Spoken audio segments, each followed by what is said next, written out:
Não pode.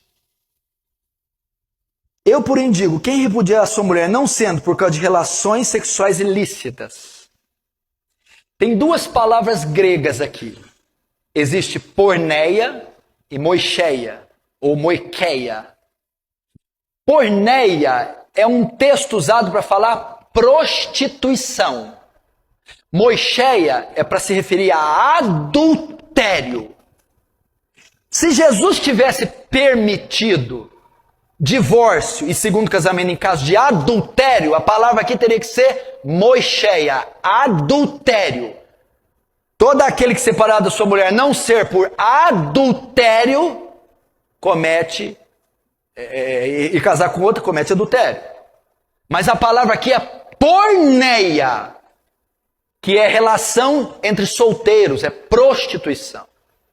Eu, porém, vos digo que todo aquele que repudiar a sua mulher, não sendo por causa de porneia, prostituição, e casar com outra, comete adultério.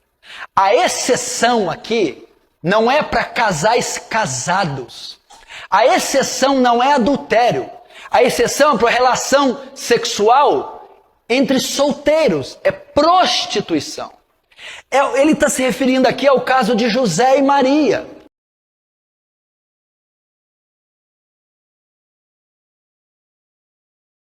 Jesus, em Mateus 19, definiu assim, quando os fariseus perguntaram a ele, Senhor, nós podemos divorciar de nossa mulher? Jesus disse, não, porque aquilo que Deus ajuntou, não separe o homem. Porque deixará o homem pai e mãe, e se unirá à sua esposa, e os dois vão se tornar uma só carne. Uma só carne. E aí Jesus, então, diz isso aqui. Eu, porém, vos digo, quem repudiar, ou seja, se divorciar de sua mulher, exceto, não sendo por causa de relações sexuais ilícitas, no caso do adultério, e casar com outra, comete adultério.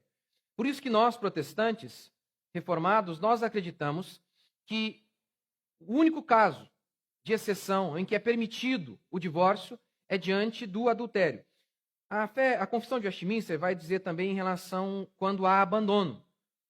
Porque, obviamente, quando o marido ou a mulher abandonam, ainda que eles não tenham adulterado naquele momento, vão adulterar logo em seguida. Então, está sempre muito relacionado aí com essa ideia aqui de Jesus. Só em caso de relação sexual ilícita. Ok.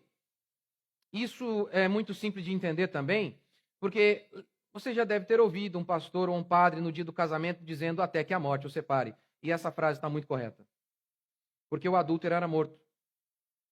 E Timóteo diz, aquele que vive em pecado, a viúva que vive nos prazeres, se entregando aos prazeres, mesmo viva, está morta. Então há muito dessa conotação aí de que o adultério é morte.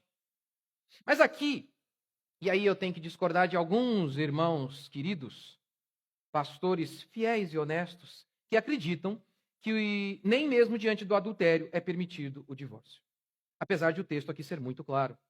Não ser nem necessário um profundo conhecimento de teologia, basta um mínimo conhecimento de português, de sintaxe, e você vai conseguir interpretar o texto e ver que ali é uma cláusula de exceção. Olha, não pode separar, exceto se houver relação sexual ilícita. Mas, como alguns pastores honestos e sinceros interpretam isso aqui para dizer que nem em caso de adultério é permitido.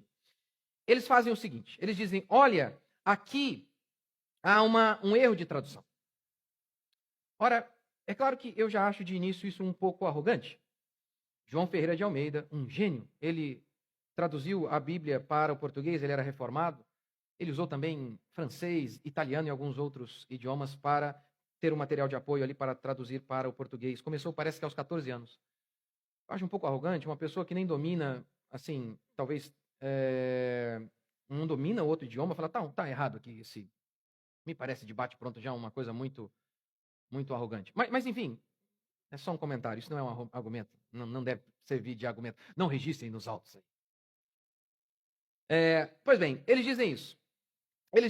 Olha, aqui, a palavra em grego é porneia. A palavra em grego é porneia.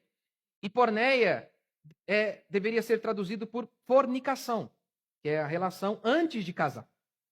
é o que eles dizem. Não. A palavra está muito bem traduzida aqui. Porneia diz respeito a todo tipo de relação sexual, incluindo o adultério, que neste caso aqui só faz sentido ser adultério, porque o tema é sobre divórcio. Não faz sentido algum falar sobre fornicação. E isso é facilmente verificável se você tiver em casa um dicionário de grego. Você vai lá, tem o The Strong, que é muito facinho de utilizar. Quer ver? Vou mostrar para você que está bem traduzido aqui. 1 Coríntios.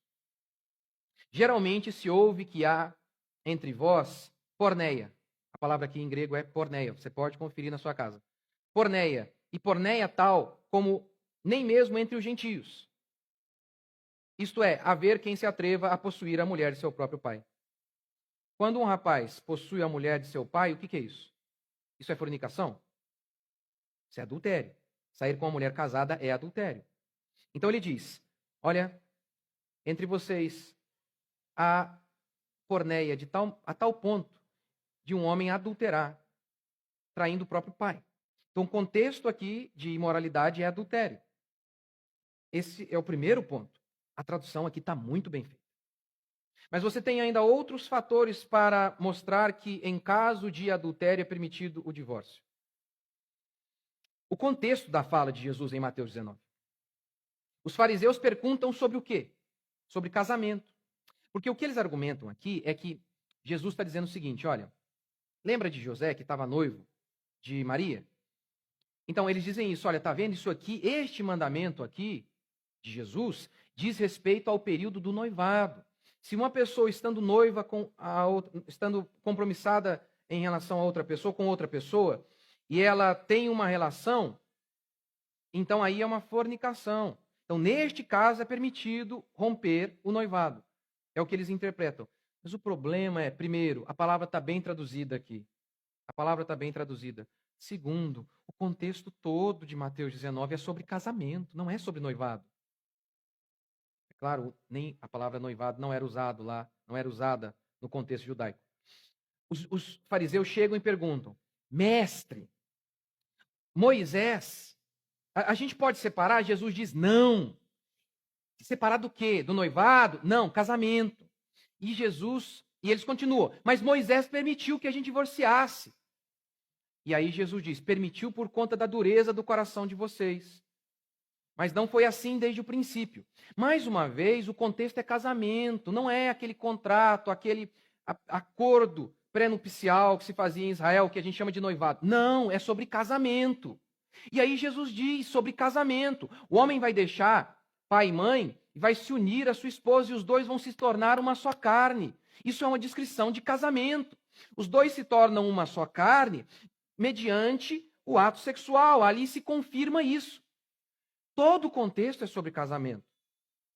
Por isso a Confissão de Westminster declara que apenas diante de abandono e de adultério e abandono é permitido o divórcio.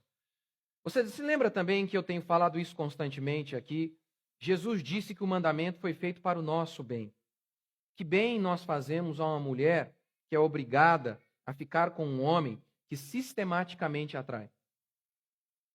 Eu conheço casos de mulheres que contraíram AIDS.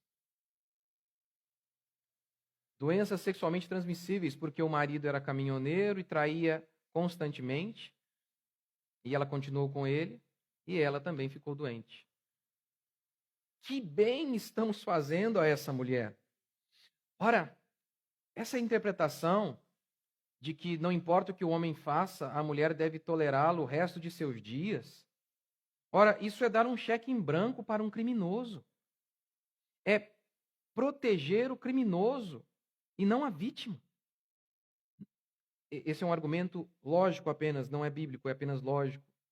Mas tem muito a ver com a lógica bíblica de que o mandamento existe para o bem. É claro, eu disse permite, eu não disse que é o melhor, porque Deus odeia o divórcio. Principalmente quando há crianças, há sempre muito trauma. Então, é permitido, não estimulado. Mas é assim que a Bíblia declara.